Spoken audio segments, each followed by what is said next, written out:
श्रीगुरुभ्यो नमः। हरिः ओं। शन्नो मित्रः शं वरुणः शन्नो भवतु वर्यमा शन्न इन्द्रो बृहस्पतिः शन्नो विष्णुरुक्रमः। नमो ब्रह्मणे नमस्ते वायो त्वमेव प्रत्यक्षं ब्रह्मासि त्वामेव प्रत्यक्षं ब्रह्म वदिष्यामि ऋतं वदिष्यामि सत्यं वदिष्यामि तन्मामवतु तद्वक्तारमवतु अवतु माम् अवतु वक्तारम्। ॐ शान्ति शान्ति शान्तिः। आदरणीय Vijayshree Sharma ji, founder director institute of Sangeet Shri school of music, Arizona, USA. मैं इस अवसर पर आपको अत्यंत हार्दिक बधाई देती हूँ कि आपने संगीतोद्धारक पंडित विष्णु दिगंबर पलुस्कर संगीत समारोह का जो आयोजन किया है और उसमें मुझे प्रतिभागी होने का अवसर प्रदान किया है। विष्णु दिगंबर पलुस्कर जी के विषय में संगीत उद्धारक के नाम से सब कोई परिचित हैं। उनके कार्यक्षेत्र इतना विस्तृत है कि जिसको कुछ शब्दों में बांधना बहुत कठिन है।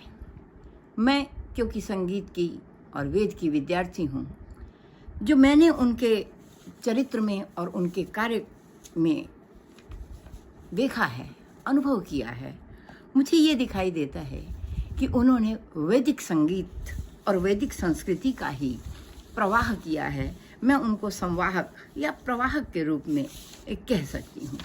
इसलिए मैंने आज के इस पत्र का, इस अपने व्याख्यान का विषय भी रखा है वैदिक संगीत परंपरा के संवाहक पंडित विष्णु दिगंबर पलुस्कर।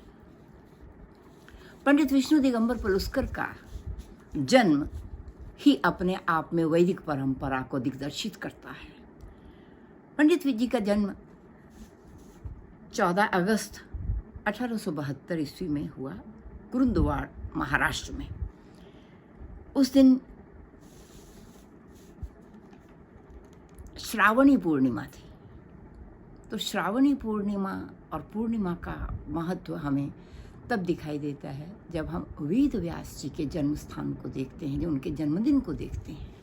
महर्षि वेद व्यास, जिनको कृष्ण द्वैपायन व्यास के नाम से जाना जाता है, जिन्होंने चारों वेदों, भागवत, पुराणों का संकलन किया, उनका जन्म आषाढ़ी पूर्णिमा पे हुआ था, जिसे हम आज गुरु पूर्णिमा के नाम से जानते हैं। तो ये चाहे एक संयोग की बात है, ये चाहे एक कोइंसिडेंस हम इसको कह लें, लेकिन मैं अगर इसको ज्योतिष के ढंग से देखती हूँ तो ये पूर्णमासी के दिन का एक जो जन्म है वो अपने आप में वेद परंपरा में दर्श पूर्णमास यज्ञ भी हुआ करता था, एक महत्वपूर्ण दिन है। तो उस तरह से फिर पंडित जी के घर में जो संगीत का माहौल रहा, उनको विरासत में ही आध्यात्मिक संगीत मिला, क्योंकि उनके पिताजी कीर्तन करते थे और अच्छे शास्त्रीय संगीत के मंच प्रदर्शक भी थे। कुछ दुर्भाग्य कुछ सौभाग्य हो जाता है। पंडित जी की दृष्टि जो है, लौकिक दृष्टि, वो 12 साल की उम्र में उनकी चली गई, लेकिन उसी दिन से उनको अंतर्दृष्टि अवश्य प्राप्त हो गई। शैक्षणिक योग्यता उनकी साधारण शिक्षा तो नहीं हो सकी, लेकिन प्रज्ञाचक्षु होने के कारण उन्हें संगीत सीखने के लिए प्रेरित किया गया और इसके लिए वो बालकृष्ण बुआ जी के पास गए। वहाँ उन्होंने 12 वर्ष तक अध्ययन किया, संगीत की शिक्षा ग्रहण की। अलौकिक आवाज़ थी उनकी, कंठ में माधुर्य था और संगीत का जो उनको ज्ञान हुआ उससे 4 चांद लग गए। अब उन्होंने संगीत का प्रचार करने का संकल्प लिया और संकल्प के साथ उसको कार्यान्वयन करने के लिए संगीत के प्रचार प्रसार के लिए जो एक शैली अपनी अपनाई, वो एक अद्भुत शैली थी। उसका कारण ये था कि उस समय संगीत रियासतों में था और मात्र मनोरंजन का साधन माना जाता था। लेकिन पंडित जी को ये कभी स्वीकार्य नहीं था। क्यों? क्योंकि वो वैदिक परंपरा से अनुप्राणित थे। धर्म, अर्थ, काम, मोक्ष, चतुर्वर्ग फल प्राप्ति संगीत से होती है, लेकिन 3 वर्गों को अपेक्षित करके मात्र मनोरंजन, काम के लिए ही संगीत का प्रयोग राजवाड़ों में होने लगा, घरानों में होता था, राजघरानों में होता हुआ उन्होंने देखा। और संगीतकार को भी उन्हीं के अनुसार बंदिशों का निर्माण करना और उन्हीं के अनुसार संगीत को प्रस्तुत करना होता था, जो इनको कभी भी रुचिकर नहीं लगा। पंडित जी ने संकल्प किया और संगीतकारों का सम्मान जो होना चाहिए वो नहीं था। पंडित जी ने संकल्प किया, मैं तब तक चैन से नहीं बैठूंगा जब तक संगीत को और संगीतकारों को, संगीत साधकों को उस सम्मान का स्थान प्राप्त ना करा दूं। आपने परिव्राजक होकर के घूमना स्वीकार किया। सतारा में आपने पहला प्रोग्राम दिया। आपने अनुभव किया कि वाकई ही संगीत में बहुत कार्य करना आवश्यक है। सतारा रहे, कुछ दिनों मिरज चले गए। मिरज के बाद फिर आपने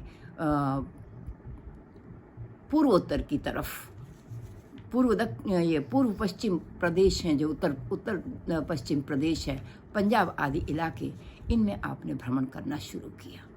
और इस तरह से भ्रमण करते हुए जब आप पंजाब में आए, लाहौर में, तो आपको संगीत का यहाँ ऐसा क्योंकि लाहौर अपने आप में एक सांस्कृतिक क्षेत्र माना जाता था उस समय का, आपको ऐसा लगा कि एक आवश्यकता महसूस हुई, यहाँ एक संस्था का स्थापन होना चाहिए।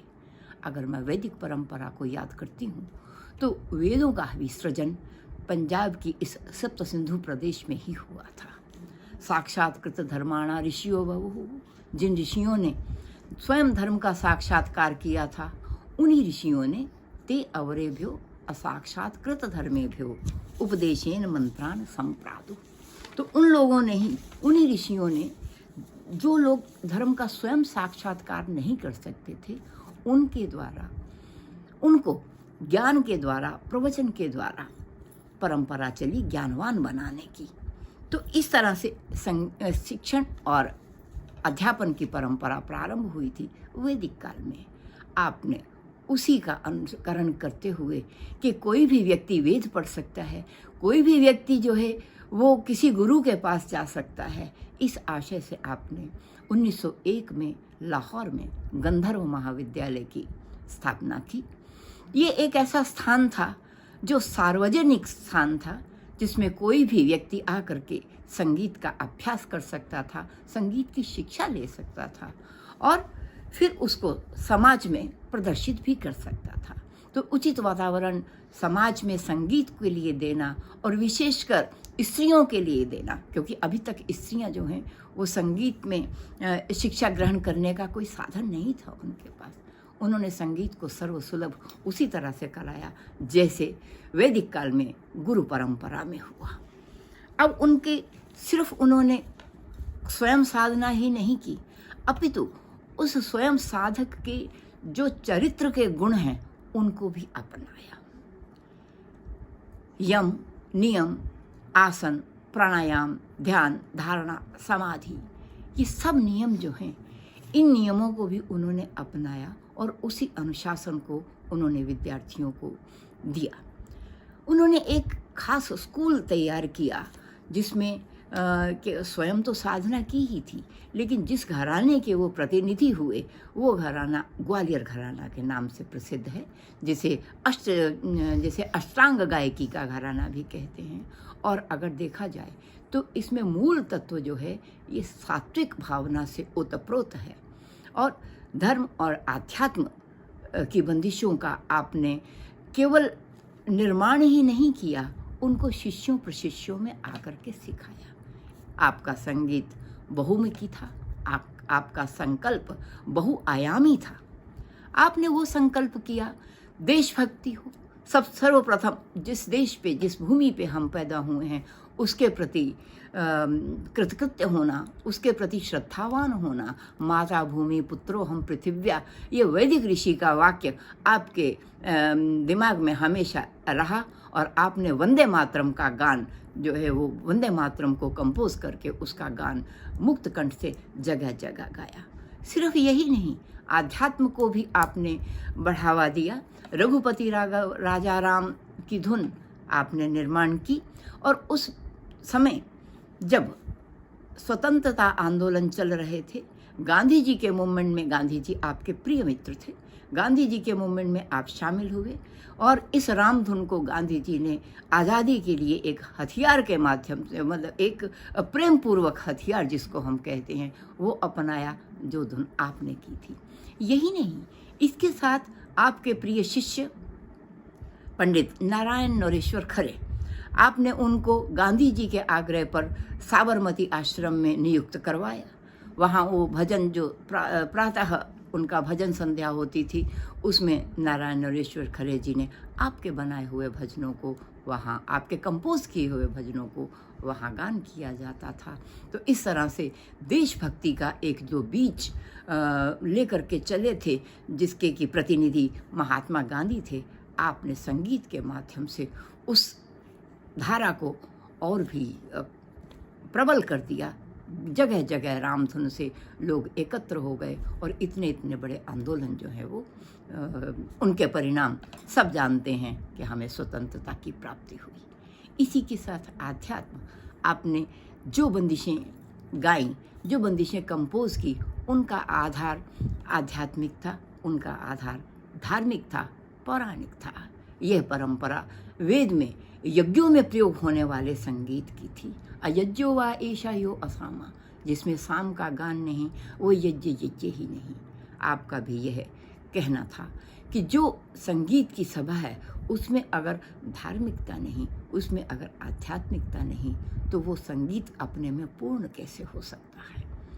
तो आपने ऐसे जितने भी वाक्य थे, चाहे वो पुराणों के हों, चाहे वो वेदों के हों, उनके आधार पर बंदिशों का निर्माण किया। और उन बंदिशों के निर्माण में एक बंदिश का मैं यहाँ जैसे उदाहरण देना चाहूँगी। रामचरितमानस की प्रसंग है सीता के विवाह का, जहाँ गौरी पूजन के लिए सीता जाती हैं। वहाँ पे है जय जय जय गिरिराज किशोरी, जय महेश मुखचंद चकोरी, जय गजबदन षडानन माता, जगत जननी दामिनी द्युति गाता, नहीं तब आदि मध्य अवसाना, अमित प्रभाव वेद नहीं जाना, भव भय विभव पराभवकारिणी, विश्व विमोहिनी स्वस विहारिणी। अब इसको आपने रागेश्वरी में, बागेश्वरी में भी कई लोग गाते हैं। ऐसा कंपोज किया कि आज भी विश्वविद्यालयों में, विद्यालयों में इस तरह की कंपोजिशंस को गाया बजाया जाता है। तो एक नहीं, अनेकों बंदिश हैं। और एक चीज़, मौखिक परंपरा से संगीत सीखा जाता है, सीना बसीना, इसमें कोई दो राय नहीं है। लेकिन वैदिक धारणा थी कि जो कहा जाए वो है परोक्ष संगीता। लेकिन प्रत्यक्ष में कैसे पता चलेगा कि इसमें कोई स्वर है? तो उस समय वैदिक स्वरांकन पद्धति का निर्माण हुआ था। महर्षि वेद व्यास ने चारों वेदों का जो संकलन किया था वो स्वस्वर था, उन पे स्वर लगा हुआ था। चाहे वो ऋग्वेद हो, चाहे वो सामवेद हो, चाहे वो अथर्ववेद हो या यजुर्वेद। और सामवेद के तो दो तरह के संकलन थे, एक आर्चिक जिसमें उदात्त अनुदात स्वरित थे, और जो गान संगीता थी उसमें कृष्ट आदि संगीत के 7 स्वरों को स्वरांकित करके स्वर लिपि में ही संकलित किया था। उसके बाद भले ही जाति गान रहा हो, मूर्छना गान रहा हो, प्रबंध गान रहा हो या ध्रुपद गान रहा हो, अगर हम उन युगों पे दृष्टिपात करते हैं तो हमें कहीं भी स्वस्वर बंदिशों की कंपोजिशंस कहीं लिखित रूप में प्राप्त नहीं होती हैं। तो ये वैदिकों की जो परंपरा थी कि अगर संगीत का प्रचार प्रसार करना है तो उसके लिए स्थायित्व प्रदान करने वाला एक शिष्ट साहित्य के साथ एक स्वरांकित साहित्य की भी आवश्यकता होगी। इस आवश्यकता को ध्यान में रखते हुए पंडित जी ने स्वरांकन पद्धति का निर्माण किया, जिसको हम उन्हीं के नाम से आज विष्णु दिगंबर स्वरलिपि पद्धति के नाम से जानते हैं। तो उन्होंने इस पद्धति का आविष्कार कर संगीत को स्थायित्व कर एक तरह से प्रत्यक्ष संगीता का जो निर्माण करके समाज में रखा, वो अपने आप में एक अद्वितीय कार्य है। इसके साथ ख्याल गायन का प्रचार था। ख्याल में उन्होंने ऐसी बंदिशें जो गाई, छोटे बड़े ख्याल की बंदिशों को हम सब गाते बजाते रोज हैं, और उनमें एक परंपरा उन्होंने और जोड़ी। महाराष्ट्र में जब गांधर्व महाविद्यालय 1906 में फिर गांधर्व महाविद्यालय की एक ब्रांच महाराष्ट्र में भी बम्बई में खोली गई, और उनके पास साधन तो थे नहीं, लेकिन जो साधन वो कमाते थे, जितनी कमाई उनके पास थी, वो साधन सारे वो उसी में ही उसको लगा देते थे। एक उन्होंने पत्रिका का भी समायोजन किया था, जो कि ज़्यादा नहीं चली, संगीत प्रवाह के नाम से थी, वो ज़्यादा नहीं चली। आपने शिष्य की परंपरा जो है सब जानते हैं कि इनकी शिष्य का परंपरा में पंडित ओंकारनाथ ठाकुर, पंडित विनायक राव पटवर्धन, पंडित नारायण राव व्यास, एक से एक बढ़कर जो है कलाकार, इन्होंने एक प्रबुद्ध जो शिक्षक वर्ग तैयार किया। तो कहते हैं कि when you need to make the society, then first educate the educators। तो जो आगे शिक्षण प्रदान करने वाले थे, आपने विद्यार्थी ही नहीं तैयार किए, अपितु अच्छे शिष्य तैयार किए। आपने करीब 60 के करीब पुस्तकें लिखी, जो कि आज भी उपलब्ध हैं, जिनमें बाल बोध भी हैं, महिलाओं के लिए भी हैं, और दूसरे वर्ग के लोगों के लिए भी हैं। और आपका एक कार्य जो ख्याल की जो आप प्रस्तुति करते थे, उसमें आपकी विशेषता ये थी, महाराष्ट्र में ख्याल गायन के बाद जो अभंग गाने की प्रथा थी, वो आप ही ने प्रचलित की थी, और वो जो आज भी विद्यमान है। आमतौर पे महाराष्ट्र में जब ख्याल गायन की प्रस्तुति होती है, तो साथ में भजन के रूप में अभंग गाया जाता है, जो कि एक अपने आप में वहाँ की एक बहुत ही सुंदर एक धार्मिक शैली है। इसके साथ साथ और कार्यों में जो है आपका जो योगदान है बहुत ही सराहनीय है, बहुत ही प्रशंसनीय है कि आपके शिष्यों पर शिष्यों ने जो किया, उन्होंने जो आगे परंपरा चली, और गांधर्व महाविद्यालय तो इतना प्रचलित हो गया कि जगह जगह उसकी शाखाएं खुली। आज देश विदेश में गांधर्व महाविद्यालय की शाखाएं जो हैं वो कार्य कर रही हैं, और कोई डिग्री नहीं पहले होती थी, तो आप ही ने सारे सिलेबस पाठ्यक्रम तैयार किए। रागों को किस अनुशासन में सीखना है, उनको उनकी स्वरलिपियाँ, उनके आलाप, उनकी बंदिशें, उनकी ताने, उनके विस्तार, पूर्ण राग को कैसे स्थापित करना है, आपने ये कार्य किया। सबसे बड़ी एक घटना मैं कह करके अपनी बात को विराम दूंगी। पंडित जी जब हिमाचल जा रहे थे, तो हरिवल्लभ संगीत सम्मेलन हो रहा था। आप 2 दिन के लिए आप वहाँ विश्राम किया जालंधर में। तो जालंधर में संगीत सम्मेलन जो हो रहा था, वो बाबा हरिवल्लभ के नाम से होता है। आज उसको 143 साल हो गए अनवरत। ये संगीत का एक अनूठा सम्मेलन है, जो प्रतिवर्ष जिसका आयोजन किया जाता है। और पहले इसमें महंत ही गाते थे, और ध्रुपद ही गाया जाता था। कोई सारी पब्लिक सुना करती थी, लेकिन गाना सिर्फ महंत लोग ही गाते थे। तो जब पंडित जी वहाँ गए, उन्होंने सुना, उनको बहुत ही प्रभावशाली गायन लगा। उनकी इच्छा हुई कि वो भी उस बाबा हरिवल्लभ की स्टेज पे गाना चाहते हैं, लेकिन उनको वहाँ इनकार कर दिया गया। फिर इन्होंने बार बार आग्रह करने पर आयोजकों ने कहा कि आपको 15 मिनट के लिए सबसे अंत में गवाया जा सकता है। आपने स्वीकार किया, लेकिन ऐसा अद्भुत घटना घटी कि आपने उन 15 मिनट में जो प्रस्तुति दी, उससे सभी लोग बहुत ही भाव विभोर हो गए, और उसका परिणाम ये हुआ कि जो अगले दिन प्रोसेशन निकला करता था, उस प्रोसेशन के लिए हाथी पर पंडित जी को बिठा करके उस प्रोसेशन में उनको सम्मानपूर्वक बिठाया गया, और वो प्रोसेशन निकला। तो इस शोभा यात्रा में जो सम्मान मिला, संगीत को जो वो चाहते थे, और उसके बाद पंडित जी के बाद ही हरिवल्लभ संगीत सम्मेलन में जो शास्त्रीय गायक थे संगीत के, उनका आमंत्रण होने लगा। वहीं से लोग पार्टिसिपेट करने लगे। उनके पहले हरिवल्लभ संगीत सम्मेलन में संगीत के कलाकारों का गायन नहीं हुआ करता था। तो ये एक क्रांतिकारी कहें कि कदम है कि उन्होंने जिस तरफ भी एक कदम रखा वहाँ संगीत को एक प्रतिष्ठा दिलवाई, और वहाँ संगीत के साधकों के लिए एक ऐसा मंच तैयार कर दिया, एक ऐसा प्लेटफॉर्म तैयार कर दिया कि आज संगीतकार ही उस मंच को सुशोभित करते हैं और उसमें संगीत की प्रस्तुतियाँ देते हैं। तो ये एक अपने आप में बहुत बड़ी उपलब्धि है। उनका वहाँ का गायन सुन करके महाराजा पटियाला ने आमंत्रित किया।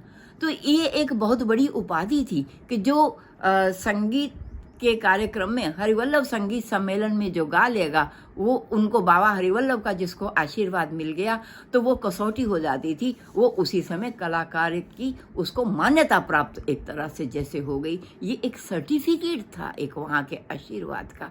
तो ये रास्ता भी पंडित विष्णु दिगंबर पलुस्कर जी ने ही खोला था। तो कितनी ही बातें हैं, कितनी ही कहने की बातें हैं जो पुस्तकों में आज तक जिनका व्याख्यान नहीं हुआ। वो कहते हैं, पूर्व चलने के बटोही बाट की पहचान कर ले, पुस्तकों में है नहीं छापी गई इनकी कहानी, हाल इनका ज्ञात होता है ना औरों की ज़बानी, अनगिनत राही गए इस राह पे उनका पता क्या, पर गए कुछ लोग इस पर छोड़ पैरों की निशानी। तो ये निशानी मूक होकर भी बहुत कुछ बोलती है, खोल इसका अर्थपंथी पंथ का अनुमान कर ले, पूर्व चलने के बटोही बाट की पहचान कर ले। तो आज ये समय है कि हम उस महान संगीत के अनुनायक, संगीत के मनीषी, संगीत के चिंतक, और मैं तो ये कहूँ कि जो वैदिक परंपरा के संवाहक के रूप में अवतरित हुए और जिन्होंने घर घर जा कर के संगीत की अलख जगाई, प्रचार किया, ऐसे मनीषी को हम केवल नमन करके ही, श्रद्धा के सुमन दे करके ही अपने को कर्तव्य परायण हो करके ये ना समझें कि हमारा कर्तव्य पूर्ण हो गया, बल्कि उनकी एक एक बात को, एक एक विचार को, एक एक उनके कार्यकलाप को, उसका अनुशीलन कर, उसका विचार विमर्श कर, उससे प्रेरणा पा करके हम समाज में संगीत को उच्च धरातल पर प्रतिष्ठा दिए हुए अपने को कर्तव्य परायणता से संगीत की साधना में जुड़े रहें, क्योंकि संगीत में ही सर्व विश्व का कल्याण है। जय संगीत, जय भारतीय संस्कृति। धन्यवाद।